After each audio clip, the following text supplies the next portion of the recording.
Muito boa noite a todos. É um prazer, como sempre, estar de volta aqui à nossa querida Bom Jardim, uma cidade que já faz parte da nossa história de vida. E falamos de um tema que é um tema muito importante, que é o suicídio. Para vocês terem uma ideia, a cada 40 segundos uma pessoa se suicida no mundo. Mais ou menos um total de 1 milhão de suicídios no mundo todo por ano. Imagine uma pessoa que, por exemplo, tem uma mãe que comete suicídio, que tem um pai, um irmão, ou que tem um filho que comete suicídio. Dificilmente ela vai conseguir reconstruir a sua vida de forma equilibrada depois de um acontecimento como esse. Se a gente for ver direitinho, na faixa etária de 15 a 35 anos de idade, o suicídio está entre as 3 principais causas de morte. Se a gente for pesquisar ao longo da história da humanidade, a gente vai ver que o suicídio sempre esteve presente através da arte, através da literatura. Quem não conhece, por exemplo, a história de Romeu e Julieta? Ambos se suicidam no final da história. Quem não leu ainda, me desculpe ter contado o final, mas para se ter exatamente a noção de que está bem impresso na literatura shakespeariana. Depois, na fase romântica da literatura alemã, Johann Goethe escreve o livro Os Sofrimentos do Jovem Werther, que conta que ele vai fazer uma viagem de trabalho e nessa viagem de trabalho conhece uma jovem chamada Charlotte e se apaixona perdidamente pela Charlotte, sendo que a Charlotte já era comprometida com Albert. E ele termina conhecendo também o companheiro da Charlotte.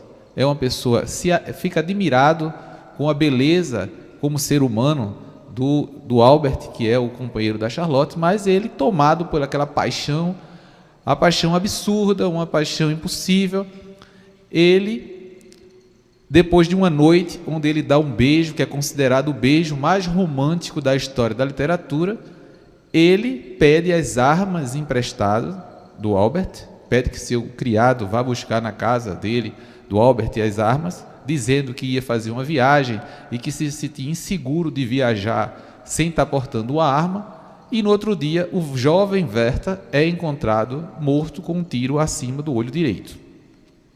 Naquela época, esse romance alcançou o maior índice de popularidade na Europa e muitos jovens inspirados no livro cometeram suicídio. A Igreja Católica chegou a colocar, inclusive, o livro no Index Prohibitorum, porque considerava que o livro tinha uma influência satânica. Enfim, ao longo de toda a história da humanidade, seja através da música, da literatura, da pintura, o suicídio, desde as grandes tragédias gregas, o suicídio ele sempre é um tema que permeia ao nosso universo. Por quê?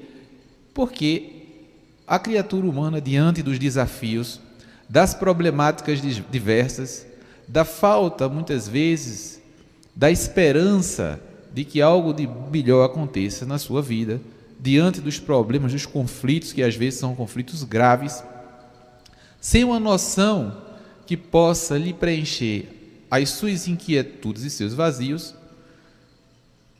opta pelas fugas espetaculares e uma delas é o suicídio.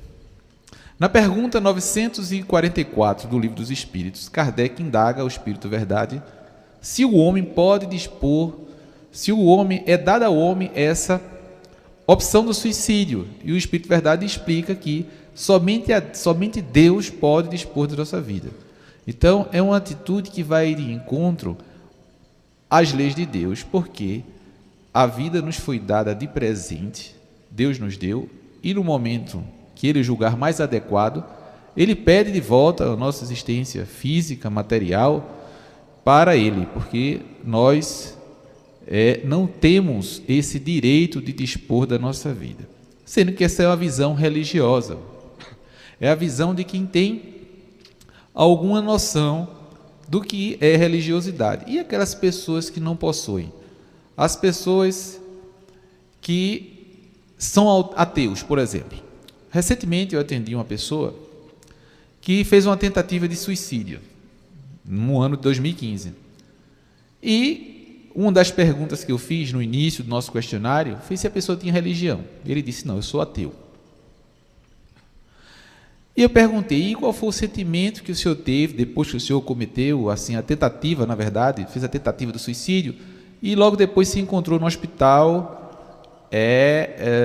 circundado pelos familiares, etc. Ele foi me dizendo que de início sentiu muita raiva de não ter conseguido. No início ele disse que estava tudo amarrado, as pessoas não vai e vem no hospital, e ele disse que achava que, eita, de repente minha família tinha razão, existe alguma coisa depois da vida, eu estou no inferno. Porque ele se viu todo amarrado lá, entubado, e etc. e tal. Depois ele ficou chateado com os familiares, mas depois que ele viu, depois de algum tempo, o desespero dos netos, dos familiares, ele foi tomando consciência da gravidade do ato, embora sendo ateu. Depois ele admitiu que ia deixar uma perturbação tão grande para os familiares, para os filhos, para os netos, que ele entendeu como não sendo uma atitude coerente, mesmo na sua situação de não ter a crença de que algo existe depois dessa vida. Então, o que é que acontece? Nós, quando somos bebês, nós precisamos muito da assistência dos nossos cuidadores. Então, o bebezinho precisa de alguém para dar a mamadeira, precisa de alguém para trocar a fralda, dar banho, etc. e tal. Quando a criança vai se desenvolvendo, a criança deixa de ter essas necessidades todas dos cuidadores e vai criando a sua independência. E vai cada vez mais deixando de precisar dos outros, até que ele fica maiorzinho, cuida até do irmão mais novo e assim vai. Fazendo um paralelo com a nossa maturidade psicológica, algumas criaturas, mesmo na fase adultícia, continuam se comportando como se fosse neném, precisando diuturnamente da atenção dos outros, como se todo mundo tivesse ali a seu dispor, como se ele fosse a estrela solar e as outras criaturas que compõem o elo familiar de amigos e etc., ficassem como satélites na sua órbita, orbitando ao seu redor. E ele, muitas vezes, devido a uma necessidade exagerada de ser amado, pelas suas carências, pelos seus vazios existenciais, termina criando dramas íntimos que fazem com que, vez por outra, surja a ideia do suicídio. Muitas vezes a gente pensa assim, fulaninho está fazendo aquilo ali para chamar atenção. Vocês já viram isso aí? A pessoa toma 50 comprimidos para chamar atenção. Aquilo ali, se ele quisesse ou ela quisesse fazer mesmo, botava uma corda e se pendurava, ou se atirava na frente de uma carreta, ou fazia alguma coisa. Mas está fazendo isso aí é para chamar atenção, é para criar caso, é para todo mundo correr, porque é carência. Isso é verdade? Em parte. Qual é a parte que é verdade? É a carência e a necessidade do querer que as pessoas cuidem de você. Isso é a parte que é verdade. E a parte que não é, porque é o seguinte: você imagina uma pessoa boa, da cabeça, tranquila, serena, em harmonia com a vida, uma vida harmoniosa, em paz. Essa pessoa vai fazer uma coisa desse tipo? Jamais. No mínimo, é a atitude de alguém que tem alguma coisa em desarmonia, que necessita naquele instante de um cuidado a mais. E às vezes, não conseguindo expressar esse vazio através de outras situações, termina usando desse expediente, que cria uma série de situações. Primeiro, porque muitas vezes não dá em nada, mas algumas vezes dá sim em sequelas. Conhecemos um caso, claro que por questões éticas não podemos citar nomes, nem lugares, nem etc. e tal, a gente só pode dizer o fato. Uma jovem, muito jovem, teve relação com o namorado e achava que quando a família descobrisse, ela ia ser expulsa de casa. E ela ficou na dúvida se estava grávida ou não. ao invés de fazer o exame, ficou na dúvida, remoendo a dúvida. Será que eu estou grávida? Quando o papai descobrir que eu estou grávida do namorado, vai me colocar para fora de casa, vai ser uma tragédia, vai ser um problema. Foi o que ela fez. Ingeriu 120 compricápsulas. Não foi feito o atendimento de urgência, conseguido fazer a lavagem gástrica, mas ela teve uma hipóxia cerebral e ficou sequelada. Não estava grávida e ficou sequelada. Hoje vive já há quase 15 anos em cima de um leito, sem verbalizar, sem escutar, totalmente sequelada. Então veja que são situações que nem sempre são inócuas, às vezes criam consequências. Mas o que leva a criatura a, em algum momento, falar, por exemplo, ameaçar, colocar na rede social, mandar um WhatsApp ou botar no Facebook que queria sumir? Porque eu costumo escutar a pessoa, olha, eu acho que a pessoa não faz isso não, quer chamar atenção, quer criar caso. É aquela pessoa problemática, histérica, que quer criar, mas é uma pessoa que não está bem. Se assim estivesse, não utilizaria desse expediente. Eu não conheço ninguém que vive em paz da vida e que tenha dito nunca que queria se matar, que queria sumir, que queria acabar com a vida. Isso não existe. Então, o primeiro mito que a gente tem que extinguir é: quem quer fazer, faz, quem não quer fazer, avisa. Isso não é verdade. Um estudo muito interessante, um artigo foi publicado mostrando que quase todas as pessoas que cometem suicídio tentaram antes. Tentaram a primeira, não deu certo. Tentaram a segunda, não deu certo. Na terceira, deu certo. Então, são estudos científicos que comprovam isso. Outro estudo comprovou que as pessoas que falam, que pensam nisso, são pessoas mais propensas a cometer o suicídio. Aquelas pessoas que ficam, eu queria, se não fosse o fulaninho, se não fosse o filho, porque quando eu olho para ele, eu digo assim, não vou. Mas se não fosse... Então, são pessoas que exigem um cuidado. Cuidado de quem? De nós, enquanto sociedade. Então, a prevenção do suicídio, ela é eficaz à medida que a gente lança mão de mecanismos que não só são mecanismos médicos, porque nesse momento tem muitas pessoas pensando em suicídio que não vão chegar aí a um consultório médico, por questões variáveis, N questões, não vão chegar ao consultório médico. Então, os próprios familiares, nós, enquanto identificarmos situações de risco, a gente procurar ajuda, seja do psicólogo, do psiquiatra, da assistência social, das instituições religiosas, seja elas quais forem. Quantas vezes eu não já... Você, qual é a sua religião? Não, eu sou católico. Você já procurou o padre para você conversar com ele, para se aconselhar? Vá lá conversar com ele. Então, são questões muito sérias e que está ao nosso lado e que a gente tem como, de forma propositiva, criar uma ambiência onde a gente possa realmente auxiliar essas pessoas. A doutrina espírita tem o que a somar em relação à questão do suicídio? Até então a gente está falando de questões que são mais médicas, mas a doutrina espírita ela tem a somar por quê? A doutrina espírita ela mostra de forma científica que a vida continua. E isso a gente tem documentação farta. Quem quiser ir buscar na literatura, desde os relatos de Lombroso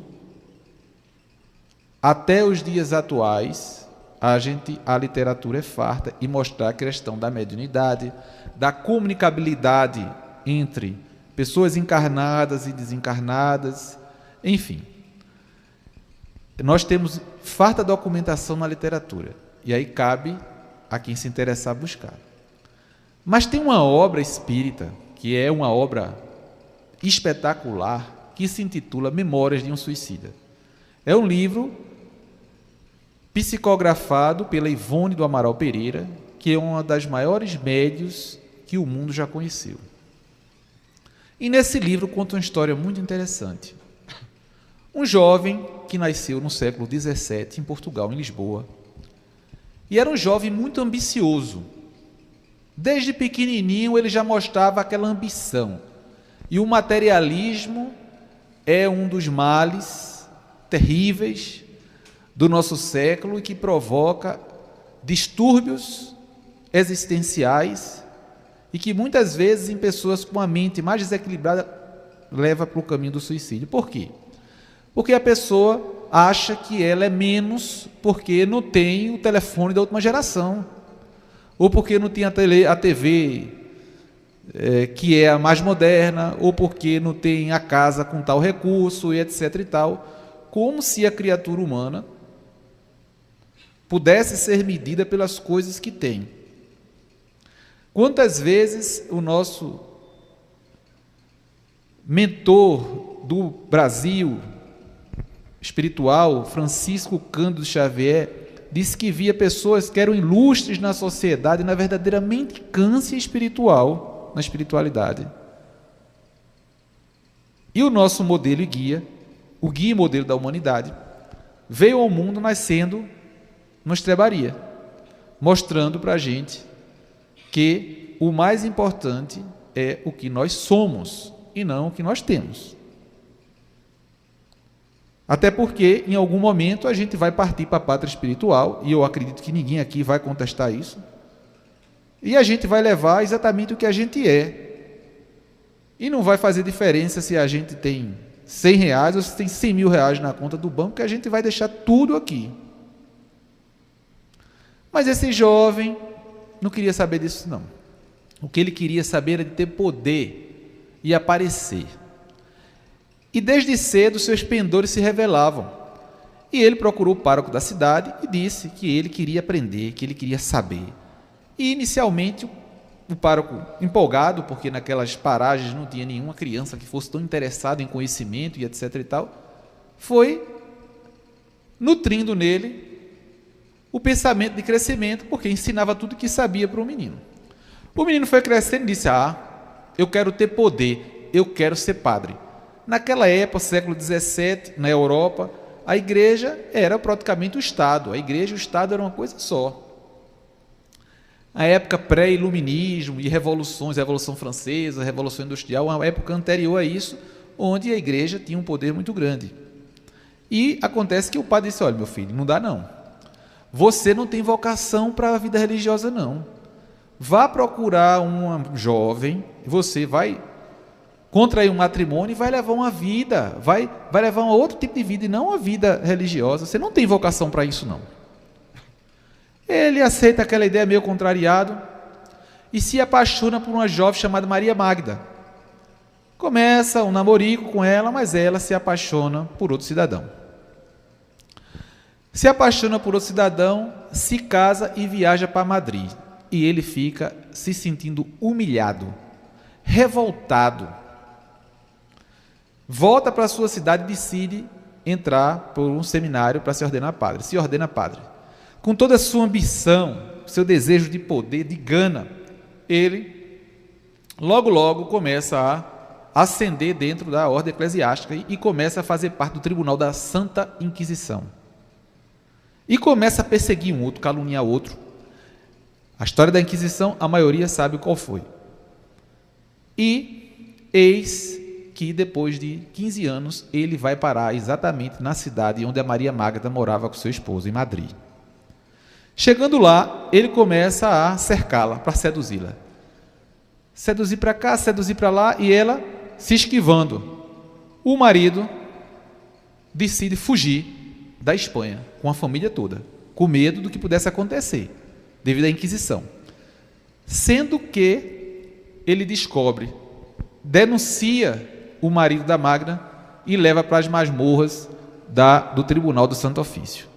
Chegando na masmorra, ele manda inicialmente arrancar os dentes, arrancar as unhas e quebrar os dedos. E a mulher, desesperada com aquela situação, vendo a hora do marido morrer, vai para ele e pede uma trégua. Diz: olha, eu faço qualquer coisa, mas libere meu marido. Ele não tem culpa de nada, é inocente.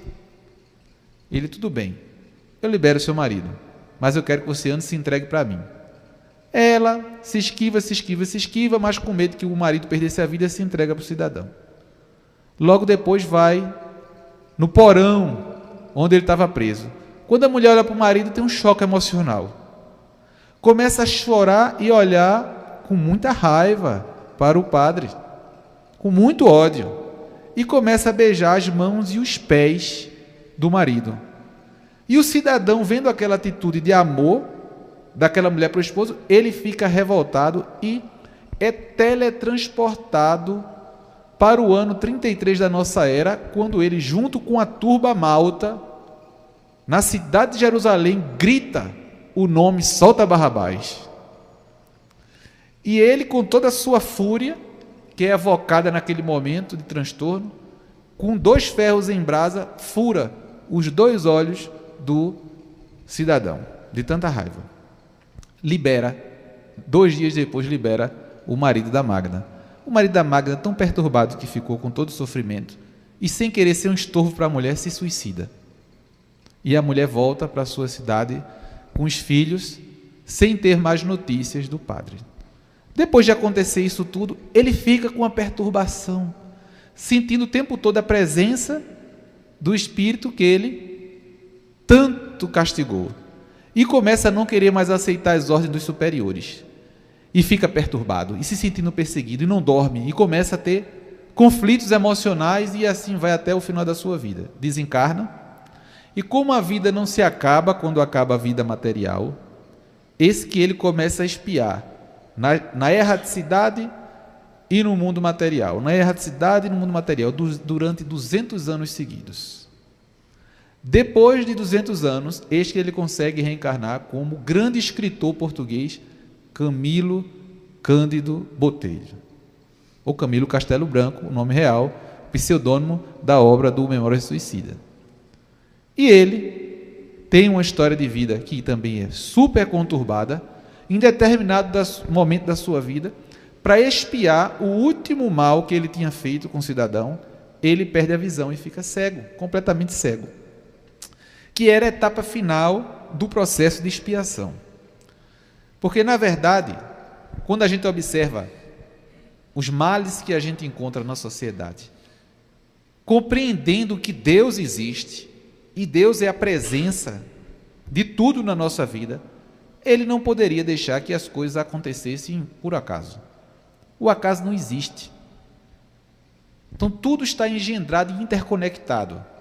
Aquela pessoa que nasce numa situação muito ruim, com a doença, com a deformidade, e a gente fica imaginando como a pessoa vê o mundo desse jeito, aquilo ali tem uma razão de ser.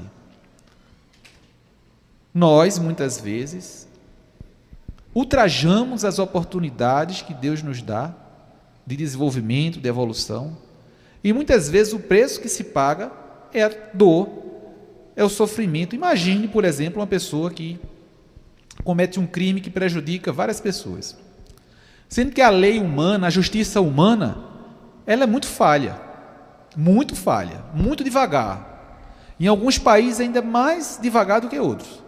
Aí você vê aquela pessoa que, aí você diz, mas rapaz, fulaninho fez estudinho, curtiu com a cara de todo mundo, acabou, está aí, viajou para não sei para onde, está vivendo lá de brisa. Mas em algum momento aquela criatura, ela vai ter que ser chamada para reabilitar-se diante das leis cósmicas, das leis universais, que não passa nada em branco. E ela mesma, através de uma dor da consciência, que é o principal juiz, vai pedir para renascer numa situação muitas vezes calamitosa, como já tivemos a oportunidade de ver numa reunião mediúnica, um espírito chegar e pedir, meu Deus, me permite vir sem a minha visão. Nós tivemos a oportunidade de presenciar isso. Um espírito pedindo para reencarnar sem a visão, que é para poder não olhar mais para certas coisas e caluniar e prejudicar ninguém. Pedindo. Veja que coisa linda. E às vezes a gente tem uma visão unilateral e não entende o porquê de tanta dor e tanto sofrimento ainda na vida. É por conta da dureza dos nossos corações. O Camilo então fica cego. Era a sua última etapa de reabilitação diante de tudo que ele tinha feito. 200 anos de expiação já haviam percorrido. Mas aí ele não suporta. Pega uma arma e dá um tiro na cabeça, ceifando sua vida, porque a cegueira era uma necessidade de reajuste, mas o suicídio não. Foi a utilização arbitrária, a utilização equivocada, na verdade, do livre-arbítrio, do poder que nós temos todos os dias de decidirmos o nosso futuro. Nós todos os dias estamos tendo a oportunidade de fazer uma semeadura. A escolha sempre será nossa. A espiritualidade pode nos intuir, pode dizer assim: olha, meu filho, não vai por esse caminho, não vai por aquilo ali, faz assim, faz assado. Mas a decisão final é nossa. Nós somos circundados por uma nuvem de testemunhas. Testemunhas essas que são atraídas pela nossa faixa vibratória. Se eu saio de casa dizendo: eu vou ali na casa de fulaninho dar uma palavra de consolo, fulaninho está com um problema tão sério, vou lá dar uma força, dar uma ajuda. Qual o tipo de espiritualidade que vai nos acompanhar? Os espíritos benfeitores que desejam o bem da humanidade. Mas se eu digo: eu vou ali na casa de fulaninho porque ele vai ver o que eu vou fazer, ele me paga, e não sei o que, você já vai estar atraindo também espíritos do baixo astral, que vão te ajudar a entrar no buraco. Tem um livro chamado Martírios de um Suicida, que já é outro livro, que conta uma história muito interessante de uma mulher que era espancada pelo marido. Se passa também em Portugal. Ela é espancada, o marido alcoólatra, chegava em casa e surra na mulher. E as crianças sofrendo, vendo aquilo tudo, e o marido agressivo, perturbado, e a mulher desesperada, um dia diz: eu vou acabar com isso aqui agora, e comete suicídio. Sendo que, qual era o sofrimento maior dela? Era da espiritualidade ver todo dia o sofrimento pelo qual os filhos dela estavam passando na mão daquele marido, que era completamente desequilibrado, e ela sem poder fazer nada. Porque enquanto ela estava encarnada, ela podia proteger os filhos, mas depois que ela tirou a sua existência física, ela tinha que, a tortura dela era ver os filhos sofrendo. Imagine que não há tortura pior para uma mãe do que ver o sofrimento dos filhos sem poder fazer nada. Então, para ela era necessidade, para ela poder valorizar a vida. Muitas vezes o espírito suicida depois retorna numa gestação que já está mais ou menos concatenada um abortamento, seja espontâneo, seja natural, por falta de condição material física para o desenvolvimento e multiplicação celular. Para quê? Para aquela criatura sofrer o choque da ligação, do desligamento, para valorizar a vida. Certa vez, uma pessoa vai ser atendida por Chico Xavier e não tinha os braços, tinha uma deficiência nas pernas e nos braços, tinha uma deficiência grave, e Chico fica penalizado por a situação daquela criatura. E Emmanuel, do lado dele, ele indaga Emmanuel: mas Emmanuel, por que uma criaturinha vir desse jeito? Tanto sofrimento, meu Deus. Chico, com aquela amorosidade dele toda, ficou muito penalizado, com muita compaixão, muita dó daquela criaturinha. E Emmanuel: Chico, esse irmãozinho, nas últimas 10 encarnações, cometeu suicídio. Nas últimas 10. Quando ele se ligou, quando ele começou a ter alguma consciência, nessa encarnação já estava pensando de novo em cometer suicídio. Por isso, da necessidade da limitação. Então, tem um ditado que diz: Deus não dá asa para a cobra, senão a cobra ia-se embora. Então, a gente, muitas vezes, tem as limitações que é para a gente não fazer miséria por aí. A gente ainda precisa das limitações, que é para poder a gente não criar tanto do problema para nós mesmos. Como o apóstolo Paulo disse, de nós mesmos nada temos de bom, mas Jesus nos preenche nas nossas deficiências. Então nós podemos sim servirmos de instrumentos, mesmo com todas as nossas falhas. Ainda assim, a espiritualidade, a misericórdia de Deus, como é muito grande, nos faculta a possibilidade de sermos úteis. Porque a vida, ela é simplesmente linda. A vida é uma maravilha, que a gente possa ter bom ânimo para aproveitar essa oportunidade de nossa existência e não atirarmos mais uma vez na lixeira. Que a gente possa agradecer a Deus. Meu Deus, muito obrigado, Senhor, pelo ar que nos dás, pelo pão que nos deste, pela roupa que nos veste, pela alegria que possuímos, por tudo que nos nutrimos. Muito obrigado, Senhor, pelas aves que voam no céu de anil, pelas tuas dádivas mil. Muito obrigado, Senhor, pelos meus olhos. Olhos que veem o céu, terra e o mar, olhos que se iluminam de amor ante o majestoso festival de cor da generosa natureza. E os que perderam a visão, eu te rogo, Senhor, de coração, porque eu sei que após esta vida voltarão a ver com alegria, consentida por ti. Muito obrigado, Senhor, pelos ouvidos meus, pelos ouvidos que me foram dados por Deus, pelos ouvidos que registram a sinfonia da vida, no trabalho, na dor, na lida, o sopro do vento no galho do ombeiro, lágrimas doridas do mundo inteiro e a voz longínqua de um cancioneiro.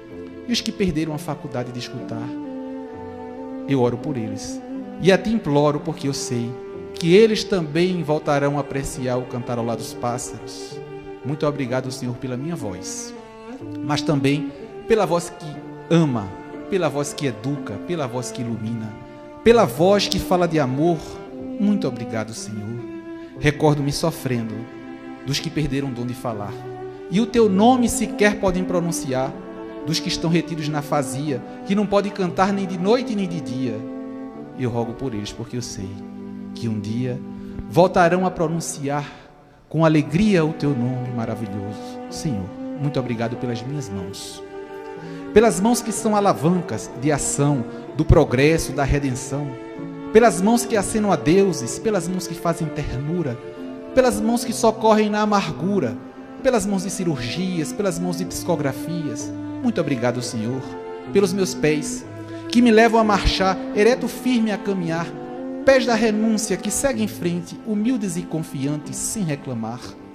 E os aleijados, os amputados, os feridos, os deformados, os que estão retidos nessa expiação por crimes praticados em outra encarnação, eu oro por eles e a ti imploro que eles possam sentir a tua presença. Muito obrigado, Senhor, pelo meu lar, pelo lar que é meu, recanto de paz e escola de amor. Seja uma mansão sublime ou um pequeno quartinho, palácio ou tapera, tugúria ou casa de miséria, um quartinho na favela, um bangalô, seja lá o que for, mas que tenha figura sublime de amor, de pai, de mãe, de esposa, de marido, de irmão, ou até mesmo de um cão, porque é muito triste viver na solidão. Ah, mas se nem sequer um lá eu tiver, nem teto amigo para me abrigar, nem mais nada para consolar, além das estradas, estrelas no céu, como leito de repouso e suave lençol, mesmo assim eu direi, muito obrigado, Senhor, porque me deste a vida, alegre, jovial e incontida. Obrigado, Senhor, porque eu nasci. Obrigado porque eu creio em ti. Muito obrigado, Senhor, pela vossa atenção. Muito obrigado, senhores.